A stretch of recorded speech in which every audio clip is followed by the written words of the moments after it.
غذاهای مونده توی یخچال، شیر فاسد شده، دور ریز ندارن. چقدر تفاوت هست بین پدر و مادر واقعا.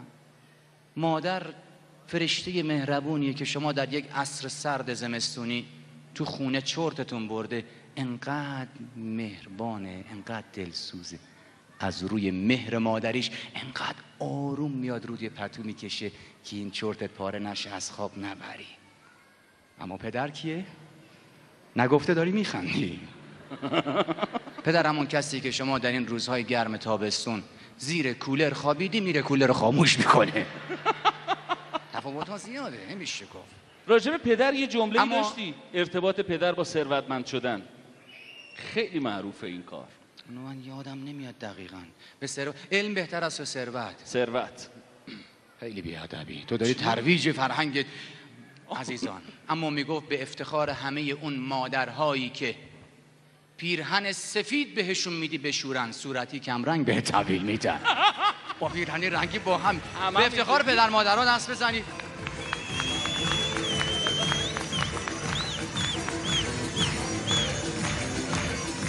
بخون برای ما یه دهن بریم سراغ مهمونامون. چشم. به من گفت با پدر و مادر جمله‌ای بساز. من به او گفتم با پدر و مادر می شود دنیایی را ساخت و یک زندگی زیبا ساخت، نه فقط یک جمله. به افتخار پدر مادر دست بسیار عالی بزن. درود باشید. خب برات میخونم فقط به خاطر این که دکتر نظری یه مقدار الان لبخند میزنه اما تو دلت قوقاست. خیلی دوست داشت الان به جای یه چوب دستش بود. آره. به جای میکروفون. گفت من پر از فریادم، در درونم قوقاست. گفتم این حال تو را میفهمم، دستشویی آنجاست. اما چون دوست داری برات بخونم، عزیزان شما انتخاب کنید براتون سنتی بخونم یا پاپ. سنتی میگه یا پاپ. سنتی بخونم یا پاپ. سنتی. چون که لجبازید میخوام مثل شما لجباز بشم. انقدر لجبازی رو پاکت ساندیس نوشته از این بالا باز شد از هوا میکنی. خیلی همین امثال این لج میکنن. اما اجازه بدین یه خط سنتی اول به احترام بزرگترهای مجلس بخونم اگر شما اجازه بدین. خواهش میکنم. من میرم میشینم. اجازه شما دست ماست. نه نشین.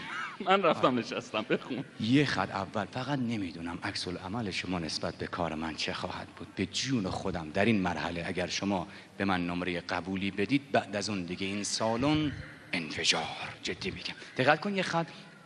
استاد شهرام ناظری.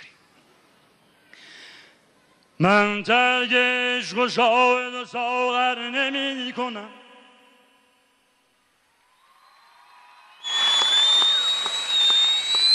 من ترک عشق و شاهد و ساغر نمی کنم. 100 بار توبه کردم و دیگر نمی کنم.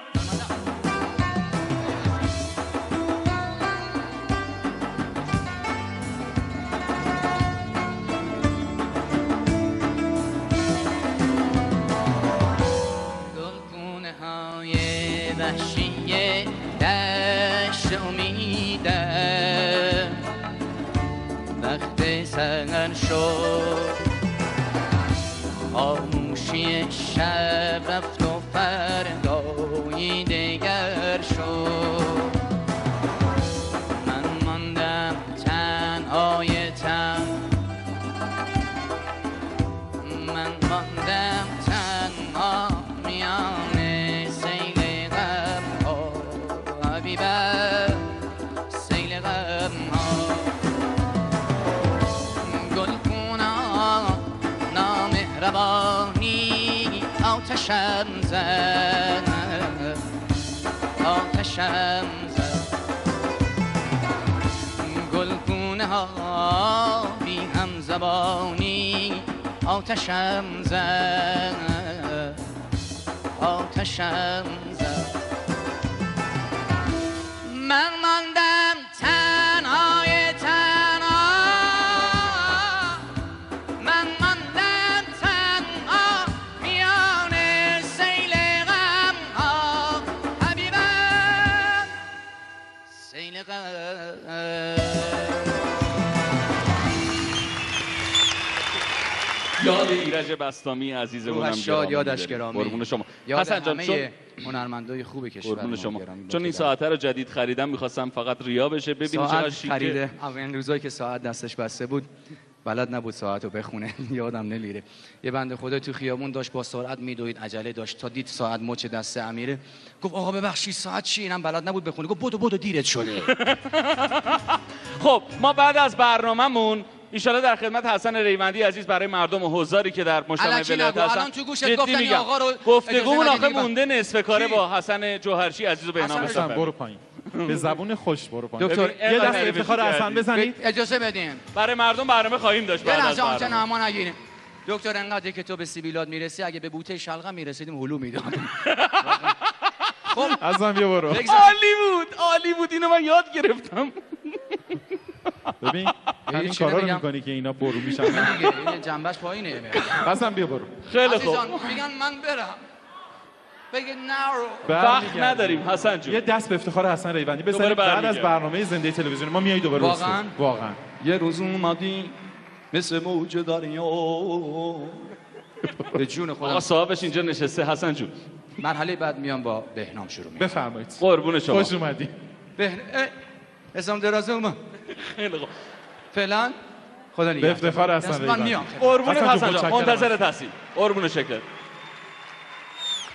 فدای تو بشم. مرسی. قربون شما. ببن بیرون من خودم. نه گفتگومون مونده. از کجا باید برم پایین؟ خب آقای جوهرچی عزیزم خیلی ممنون که صبوری به خرج دادید این قسمت از برنامه رو نمیره که. خب آقای جوهرچی عزیزمون که سالها که در کسوت اجرا هم بودن و برنامه زنده تلویزیونی هم اجرا کردن فکر می‌کنم یک